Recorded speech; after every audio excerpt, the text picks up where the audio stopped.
Un des aspects fascinants de l'écriture de Rétif de la Bretonne, c'est son art de la scène, qui est assez singulier. Son récit autobiographique est long et se déploie dans des formes amples, démesurées et presque informes. Mais la fulgurance de certains passages rend le tout vraiment mémorable pour le lecteur. C'est particulièrement vrai au début de l'autobiographie. Dans ce nouvel extrait, Rétif est toujours enfant, et sa famille paysanne a embauché un garçon un peu plus vieux que lui pour, disons, l'aider à garder les cochons. C'est un certain Pierre Courcou, un adolescent de très mauvaise vie, lubrique et malhonnête, qui fascine le jeune Nicolas. Dans cet extrait, un peu plus long que le précédent mais assez savoureux, Pierre va lui proposer de passer un pacte avec le diable. Même si vous avez déjà lu par ailleurs un peu d'autobiographie, le récit qu'il fait devrait vous paraître assez surprenant. Depuis son arrivée chez nous, Pierre couvait un mauvais dessein. Un jour que j'étais au champ avec lui, il battait la campagne par 100 propositions vagues qu'il me faisait. Seriez-vous bien aise d'avoir celle-ci? Seriez-vous bien aise d'avoir celle-là? Marie Foire, Edmé Boissard. Oh, pour celle-là, il faudrait une terrible chose. Savez-vous écrire une lettre? Je lui répondis que je tenais de mon père qu'il n'y avait qu'à écrire ce qu'on dirait à la personne, en lui parlant avec cette différence qu'on n'y met plus de suite et de correction, parce qu'on écrit à tête reposée. En ce cas, vous saurez bien faire une promesse. Quelle promesse? Un écrit, comme tous les bergers en font. Ah, si je savais écrire, il serait déjà fait. J'aurais pacté, et j'aurais tout ce que je voudrais. Qu'est-ce que pacter? Un pacte? C'est une promesse qu'on fait. Au diable? C'est une promesse qu'on lui fait, de ce qu'on veut. On n'a seulement qu'à avoir bien soin de la tenir. Quand ce ne serait que d'un fétu, il ne peut rien contre l'homme, et il est obligé de lui obéir en tout. Quand on fait pacte, l'homme est maître des conditions. Dieu l'a voulu, mais il faut les tenir. Il y en a qui sont assez bêtes pour croire qu'il faut donner son âme au diable, et qui la donnent. Et pour l'avoir, quand ils ont manqué à leur promesse, il faut bien qu'il leur torde le cou. Mais le plus souvent, il les fait tuer par des voleurs pactés, ou il les fait mourir de mort subite. Vous savez, car je vous l'ai dit 100 fois, que le diable n'est pas aussi méchant qu'on le fait. Il tient fidèlement ses promesses, jamais il n'y manque, car il ne le peut pas. Et il ne fait du mal que quand on l'a trompé.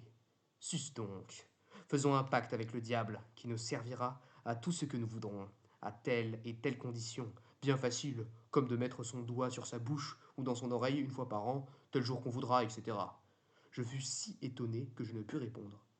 Écoutez, continua Courcou, il faut d'abord le voir avant de pacter. Nous agirons d'après cela si ses réponses nous conviennent. Mais je suis sûr que par son moyen, en disant 2 mots, nous aurons ici toute personne, toute fille qui aura déjà fauté, comme Nanette, Julie, Christine, la Cormonote du Vau du Puy, qui a fait un enfant depuis la mort de son mari, etc.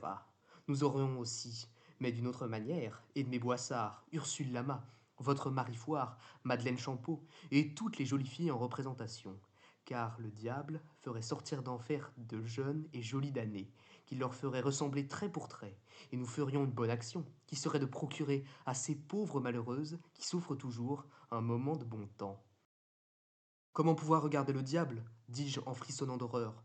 Mais je l'avoue, la proposition piqua ma curiosité, flatta d'autres passions et diminuait l'horreur de pacter. Nous le pourrons, en n'ayant pas peur, car dès qu'il voit qu'on a peur de lui, cela l'enhardit, et il fait le méchant. J'ai entendu lire, dans le livre des bergers, une recette aux conjurations. Mais où trouver ce livre? Si je ne me trompe, il est chez vous. J'en ai vu, l'autre jour, entre les mains de votre frère Bouja, un tout pareil, je l'ai reconnu aux images. Chaque mois de l'année y est représenté avec ses attributs, mais emmène en croupe derrière lui, sur son cheval, une belle jeune fille ayant un chapeau de fleurs. Il y a des processions, des cérémonies, des apparitions en images. Tâtez de le prendre, vous me le lirez tout entier, je reconnaîtrai bien la conjuration, et je l'exécuterai. Je demandai le livre à ma sœur Margot, et je l'obtins facilement. Je courus aussitôt le lire à Courcou. Nous y trouvâmes en effet, à la suite du récit de la résurrection de Lazare, et de tout ce qu'il a vu pendant son séjour dans l'autre-monde, une manière d'évoquer le diable, que Courcou m'assura être la même que celle dont les bergers faisaient usage. Comment un berger doit évoquer le diable pour lui parler face à face. Il faut tuer un chat noir. Nous en avions un très beau. Une poule noire, un agneau noir de l'année, un corbeau, une pie et un merle, pour faire un charme avec leur sang mêlé dans un lieu désert. Brûler les entrailles, les pattes, les têtes, les peaux ou les plumes, excepté la peau du chat noir. En jeter une pincée du côté des 80 cardinaux en disant Esprit qui souffle, souffle sur moi. Emporter le reste des cendres pour le mettre infusé dans 4 pintes de vin blanc. Faire cuire sur le grill ou sur les charbons, dans une chambre obscure, ou mieux encore, dans une maison abandonnée, le reste de la chair des animaux, à l'exception de l'agneau noir, qui sera laissé entier dans l'endroit désert pour la part du diable. Pendant que les viandes cuiront et que la chambre sera toute pleine de fumée, mettre devant soi une seille pleine d'eau dont on verra le fond tant l'eau sera claire. Boire en y regardant et sans manger 2 des pintes de vin blanc où les cendres infuseront. Attacher au plancher une lampe au-dessus de la seille, laquelle lampe fasse ombre sur l'eau et clarté autour. Et regarder dans l'eau par la peau du chat noir après avoir bu le dernier verre des 2 pintes. Alors on y verra immanquablement le diable. On lui parlera et il répondra. Et si l'on est 2, dont l'un n'est pas bu, celui-ci entendra, mais ne verra pas. Courcou saura profiter habilement de cette dernière circonstance. Il savait que je ne pourrais achever le premier verre de vin. Il exécuta donc, à peu près, tout ce qui était prescrit. Il tua le beau chat noir à ma mère, une belle poule, un bel agneau noir, dont sans doute François, qui nous apporta le corbeau, le merle et la pie, eut la part du diable. Pierre fit seul le charme. Je surveillais le troupeau, de peur du loup, pendant l'opération, à laquelle François n'eut d'autre part que d'écorcher et de plumer. Tout étant fini, on me rappela. Nous mangeâmes la poule cuite entre 2 pierres, sous le feu, précisément comme les sauvages du Sud, au rapport du capitaine Cook, font cuire les cochons entiers. Les pâtres infidèles ont eu, de tout temps, cet usage à Nitrie. Le loup est censé avoir dévoré ce que les bergers mangent entre eux. Courcou m'assura qu'il y avait de la chair du chat et des 4 oiseaux, et rien n'empêche de le croire.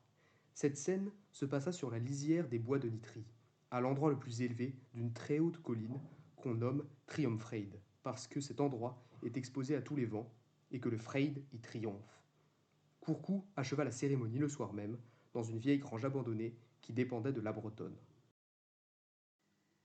Je lui fournis le vin.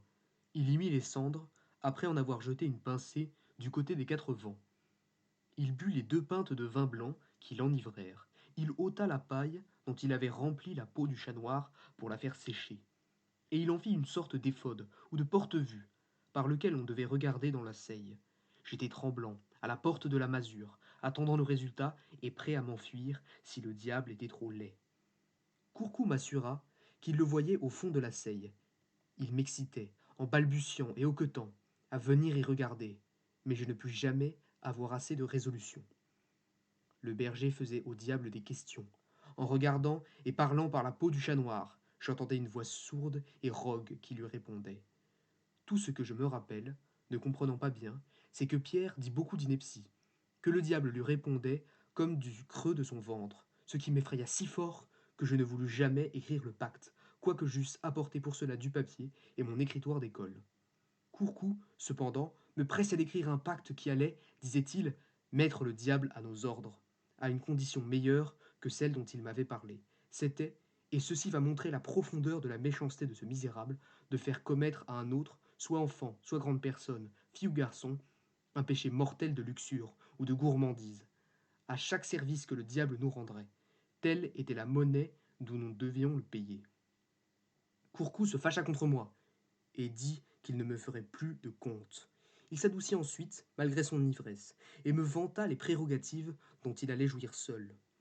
Il se les fit dire par le diable. C'était lui-même parlant à la façon des ventriloques. On aurait juré que c'était une autre personne qui répondait. Il fallait que ce garçon eût appris toutes ses gentillesses avec les mendiants qu'il avait fréquentés dans sa première jeunesse. Il se fit dire quelles seraient les choses qu'il pourrait obtenir. Elles étaient singulières et bizarres, comme l'imagination déréglée de Courcou, encore exaltée par l'ivresse, mais rien ne me toucha. J'avais peur du diable et horreur de l'ivresse. Cependant, je crois qu'à la fin le misérable eut réussi à me faire écrire le pacte qu'il venait de prononcer tout haut, et d'après lequel le diable venait de lui promettre monts et merveilles. J'aimais les contes, et il m'en priva les jours suivants. Il m'en commençait de curieux, et s'arrêtait aussitôt. Par la suite, Courcou est découvert par les parents de Rétif, car il tente de violer une jeune fille du village. Quant à Nicolas, cette expérience sera décisive, puisque ce sera elle qui poussera ses parents, soucieux de l'influence des mauvais garçons de la campagne, à l'envoyer étudier sous la conduite de son frère abbé.